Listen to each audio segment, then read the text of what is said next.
Hey, welcome to the very first week of Sassy Granny Quilt Along. I'm really excited to make this quilt with you. I've made it twice before, so this will be my third time making it. Oh, just in case you are brand new to what we're doing, the Quilt Along, you can find the pattern in my book, A Life with Quilts, and you can find the book at meanderingmake.com. So the pattern, let's see, looks like this. Ta-da! And we're gonna make this quilt together. This is a 6-week quilt along, so every week you'll be given a new task. Since this is week 1, we are gonna get all of our fabrics chosen, cut, and organized. So that'll begin week 1, and then next Wednesday we'll begin week 2 and we'll have a new task. During this week, be sure to post your progress on Instagram using the hashtag SassyGrannyQAL, and this will make you eligible for the prizes that happen the following Tuesday after this video goes live. So you have a whole week to post your pictures, and you can post pictures of anything. You can post pictures of your fabrics all cut up, your fabrics organized, whatever you want to take a picture of. If you're working ahead, post pictures of your blogs, whatever you want to do. Post your pictures, use that hashtag, and follow all of our sponsors, and you will be eligible for the giveaway. All right, so let's go ahead and begin. And I'm going to actually I have some fabrics kind of chosen, but I need to narrow it down to the 8 I want to use. So I'm going to do that on camera with you. And I'm also, instead of using the one background fabric for my quilt, I'm going to actually use a bunch of low volumes to create a scrappy background. So I'm going to do that too, and if you're doing that with me, you'll get a sense of, you know, how I'm choosing fabrics, and maybe that will help you. If you are going with a solid background, I've done that one too, and I really like the way that one looks. So yay! So anything you want to do, just go for it. And yeah, so let's get started. Okay, let's see. All right, so I think I am ready to go. So here's what I have. I just kind of always just throw things on a tray. Let me make this the screen a little bit easier. All right, so there's a little bit of a better view, and I've just went crazy pulling these low volumes. Okay, here is what I'm thinking. So these right here are from my cinnamon tea line, and there are a few of them that I haven't used yet, so I definitely wanted to use those. But I also pulled some fabrics that I thought would be some good blenders, and some colors that I wanted to lean on a little bit. But I also wanted to make sure that I used my own fabrics. But a lot of these, several of these I've already used before, so I'm trying to think about stuff like that as I'm choosing my fabrics. I tend to pick the same color palettes over and over, but I like them to vary slightly, so that's what I'm thinking when I've pulled these. So we only need 8 for our foreground, and I want to make sure that I use these 2 yellows for sure. I want these in the quilt. And here's what I'm going to be thinking about as I choose fabrics. If you are choosing a fabric that hang on, let me go get a fabric. Okay, I'm not saying, when I'm telling you this, I'm not saying that this is wrong. I'm just saying that, in my opinion, this square has such tiny squares that it breaks up things if you use a fabric, you know, like this one. If I use this fabric, it just the squares are so tiny. So it uses, you know, tiny little squares, and it would just kind of get lost, especially since I'm going with a scrappy background. Now, if you were going with a solid white, this might be okay, but again, it's kind of losing, I don't know, that's pretty cute. Or say this fabric too, it kind of, if I ended up with a block like that, I wouldn't be really happy with that. So that's what I'm trying to think about too as I work through this, is that I like these fabrics that have very small designs on it for this quilt, or that are like mostly one single color, because if I'm using a a quilt with a bunch of white spots on it, like say this one, then you're gonna get like, what if I got like half of that flower and then all this brown? It wouldn't look as good as something in like this fabric, where it's really, really tiny and you'll still have smaller designs on each of your squares. Nothing really gets cut off too bad or looks terrible. So try to think about scale when you're choosing fabrics for this quilt. And I really like solids too, because they just read really, really nicely. So I definitely want to use this one. This is one of the ones I first chose. So I want to use these fabrics, these 3 fabrics for sure, and I'm gonna try to decide between all of these too. I really like this color, especially when it sits beside this one. So when I've made the quilt in the past, I've had to be careful because I would start out making it with very similar colors, and like, let's say for example, if I put these 2 together in a block, you can't really distinguish the different let me show you the block. All right, so here's the block, and if I put those 2 colors as C and B, you really wouldn't be able to distinguish a change in the coloring. Not really. I mean, you can a little bit, and it might even look fine, but it's just something I'm going to try to avoid in my quilt. So even if you have the similar colors like these 2, you can use them in different places and not butt them against each other, but I don't want to have to also think about that when I go doing placement, and I'm worrying that I'll forget to think about that when I go to do placement. So I'm going to try to avoid something with these 2, these 2 in my chosen fabric. So for this one, I'm going to put this one out because I don't want that to happen.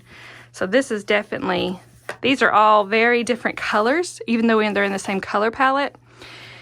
So I like that way. I got 1, 2, 3, 4, 5. So we only need 3 more. I really like this one because I haven't got to use it yet, and I want to. I love that pretty yarrow design right there. So I want to use that. Let me just see what it looks like with this yellow. So all of these colors are going to eventually butt up against each other in the quilt. So try to think about when you pick one, make sure it looks good with all of the other colors. Oh, I did want to use this one too. So I want to use this one. This one's a little bit of a bigger design, which makes me a little bit hesitant to use it, but I really love the color of it, especially when it sits against this. This right here is pure cinnamon, and I really love this color. All right, 1, 2, 3, 4, 5, 6, 7. I kind of want to use this one. That looks pretty good. I'm worried about that one. Let's see, let me just try a couple of more. This one is enough of a difference, I think. I don't really care for it beside that one, but let's see. I don't know, I like that. Let's make sure I don't like this one better. Oh, I like that one too. Oh, I don't know.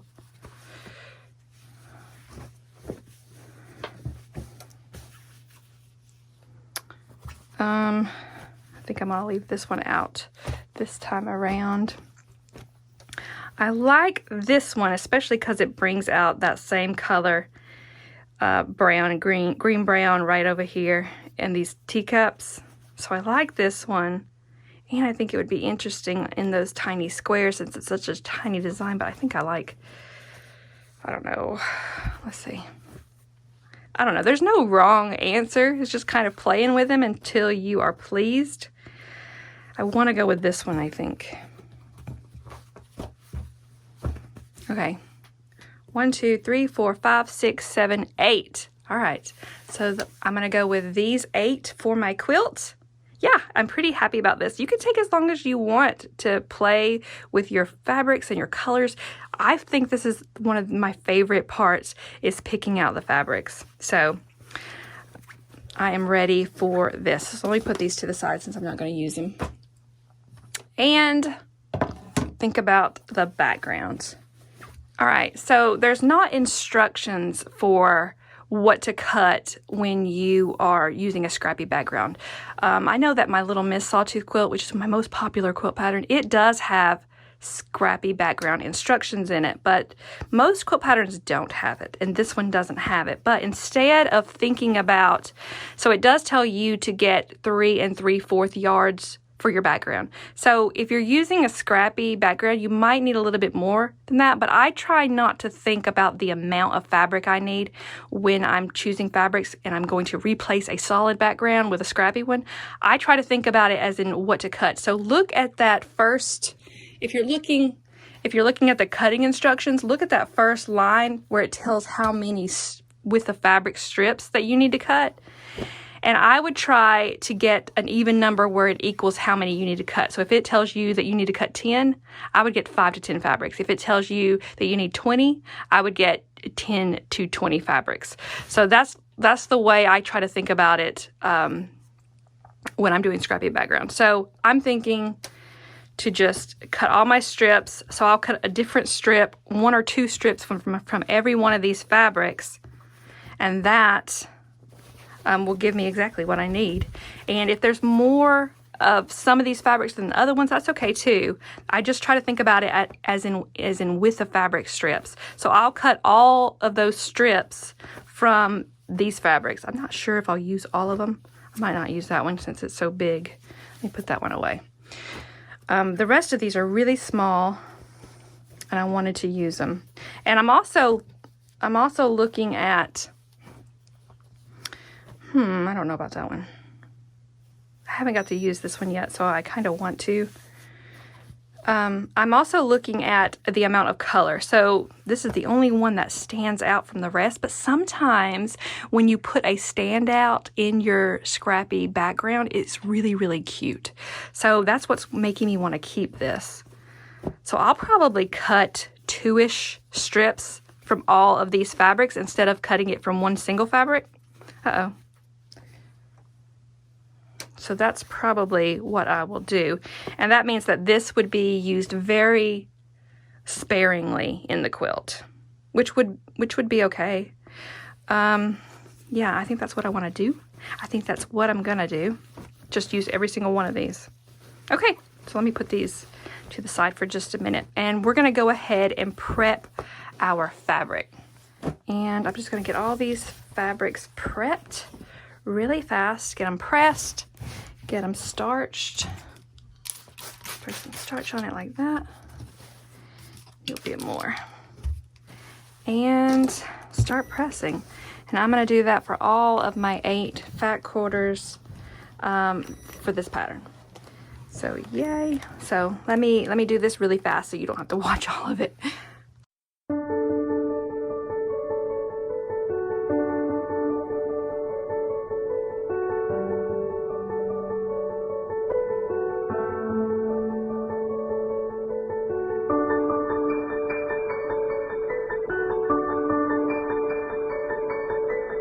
Okay, I'm all pressed. Yay.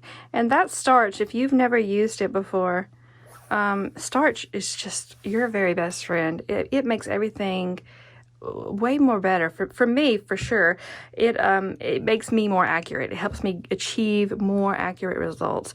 The fabric gets a little bit crisper, and it's easier to cut, easier to sew with, easier to have points line up. That's the way I feel about starch. And I'm using, I just buy the gallon size Best Press and fill up a spray bottle. So, all right, so we're gonna go ahead and get our foreground cut and then go back to our background and prep it and cut it. So let's get to foreground first. Okay, so if you're looking at your cutting instructions, it has you cutting 6 fat quarters the same way and then 2 fat quarters a different way. So 6 one way and 2 another way. So make sure you catch that. So I'm going to start with the 6 fat quarters, and let me just get these laid out. And I like to lay mine out with I'm at my cutting mat on the long end. So I've got the 36 by 24 inch cutting mat, and I stand like this at it on the 24-inch side when I cut fat quarters or half yards. And I'm going to put I'm going to put the selvage flush with one of these horizontal lines, just to make sure everything is straightened up. All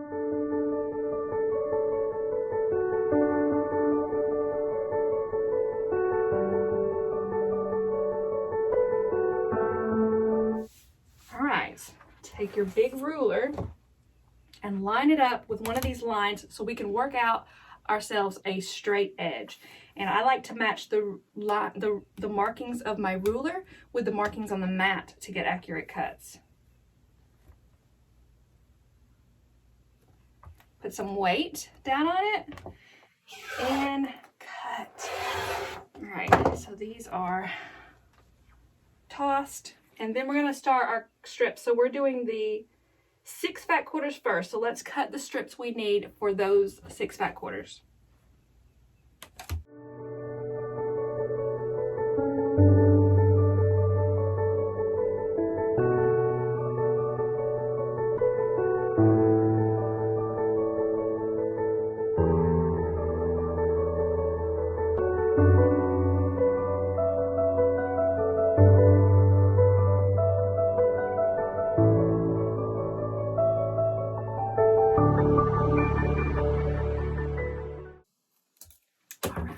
There's my cuts.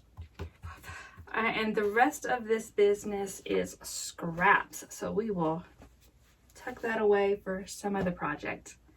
And now that we've got those cut, we are going to go ahead and subcut those. So when I'm subcutting, I usually come to this side of my cutting mat. Okay, so subcutting. All right, so instead of moving these, since they're already nicely placed, well, I am going to move them a smidgen, just a little bit. I'll move them on the other side of one of these lines. And that way I can cut myself a nice straight edge. And I want to make sure that all the selvages are on the right side of my ruler, and they're going to get cut away. I can't tell you how many times I've forgotten to do this part, and then there'll be one square with selvage, and I'm always so mad about that. All right, so all my selvage getting cut away for a nice straight edge. Doop, doop, doop, doop. And then check that, and then we're going to cut our squares. All right, here we go.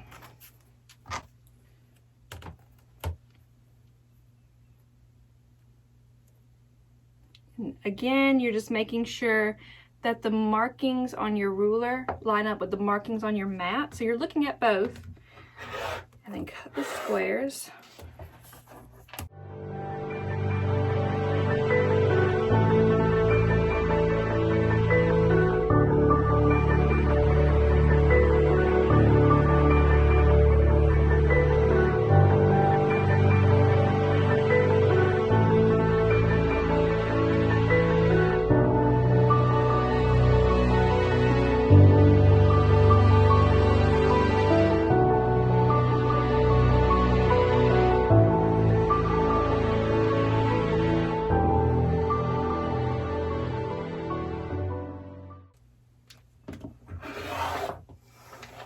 Okay, so you should have just enough to get everything cut of these fat quarter strips.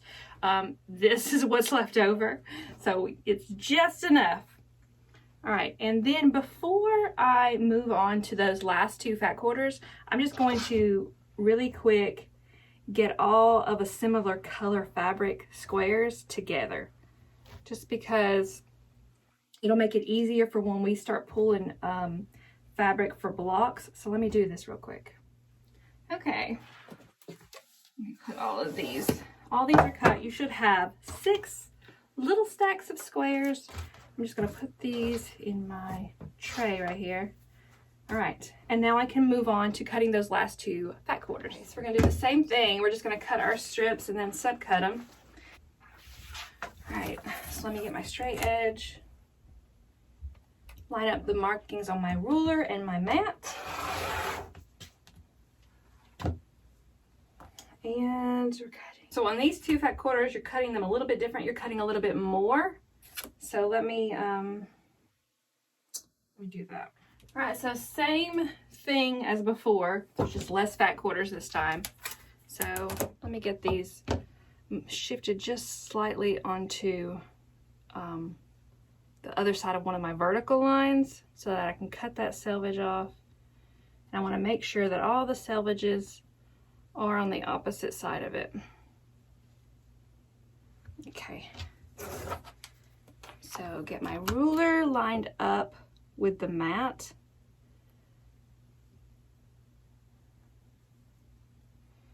And then give it a cut for a straight edge. We can chuck these. And then we're going to do the same thing, start subcutting.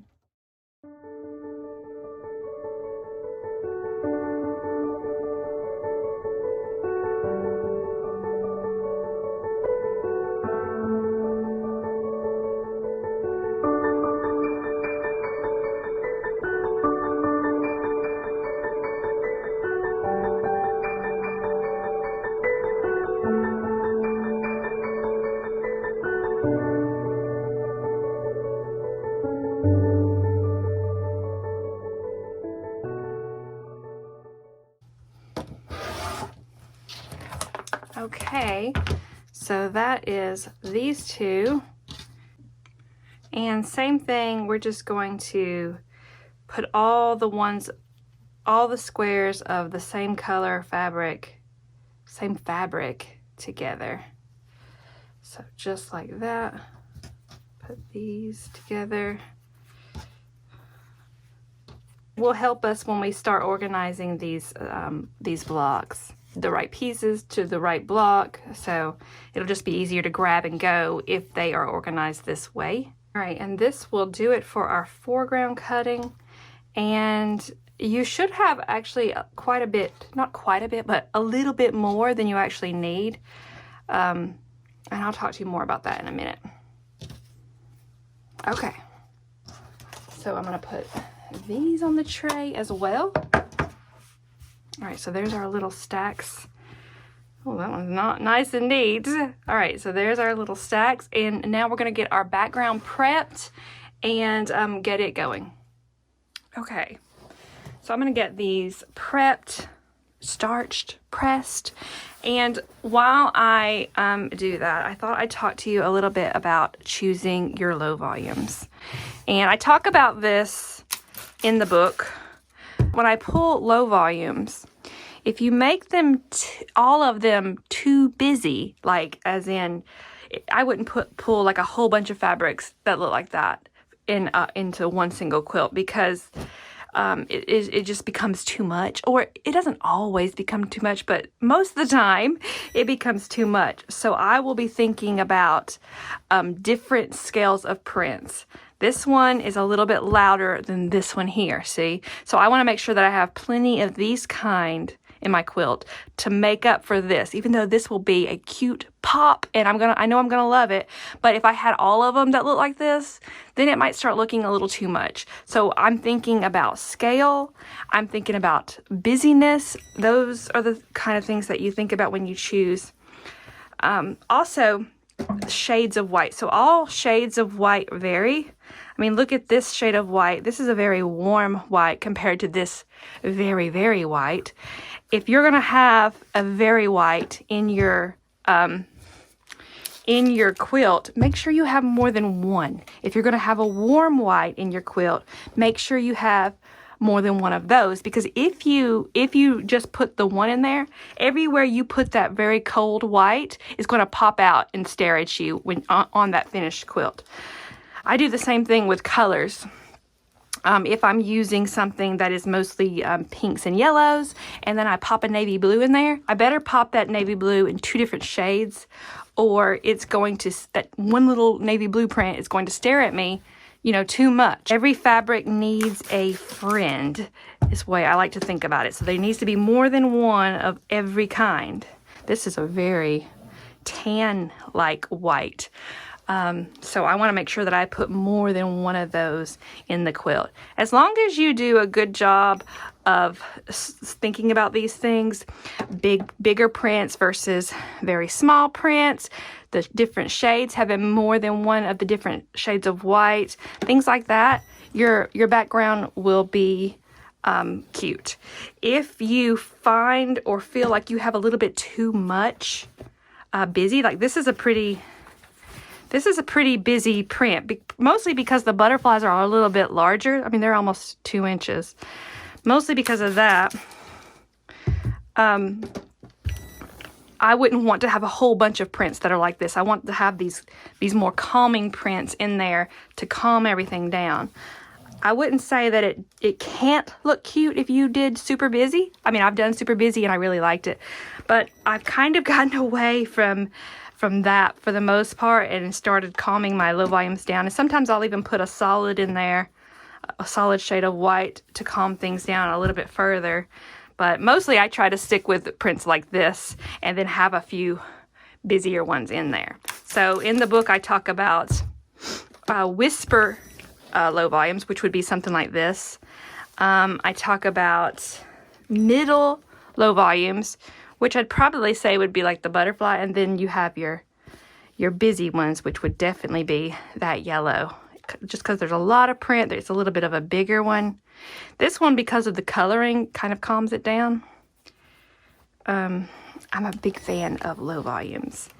All right, I am going to whip through the rest of these off camera so you don't have to watch me starch and press every fabric. And we will start cutting together when I'm completely done. If you are looking at your fabric cutting instructions, it will tell you on the background fabrics how many width of fabric strips to cut. And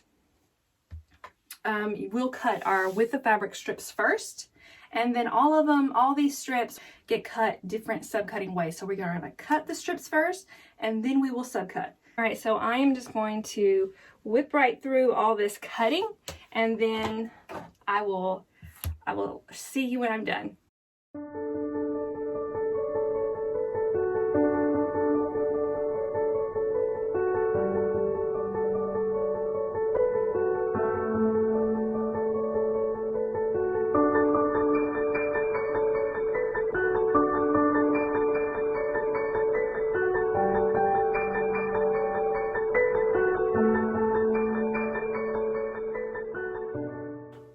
That was a lot of cutting. Okay, so we've got all of our width of fabric strips. We got our 25, our 16, our 1, our 8, our 1. If you're looking at your pattern, what I just said is going to make sense to you. And now we're going to start our subcutting. So I'm going to start right up at the top. Let me move these this way. And I'm going to start with my 25 strips. So go ahead and subcut your 25 strips the way it tells you to subcut them, and we'll just move on from there, working our way down that background cutting instruction list. Okay, that was a monster of a cutting job, but we are done. Well, I'm done. You'll get done soon, I hope. And at the end of all that, you will have 4 different stacks of your background pieces, and I've got them broken up into size. So here's my largest size, my smallest size. They're all stacked up and ready to go. And since I am doing scrappy background, I feel the need to tell you that I've just got them all mixed in there, not any particular order, just by size. And then we've also finished up our foreground cutting, all squares by fabric. And then next Wednesday, we will be ready to go. We'll just be able to grab and go as we make our blocks. I am excited, and I'm really, really exhausted right now. So if you have, you just saw me do this all in one evening, but I definitely encourage you to break this up into a couple of days because my feet are aching right now. I'm gonna go chill out, and I will see you next week.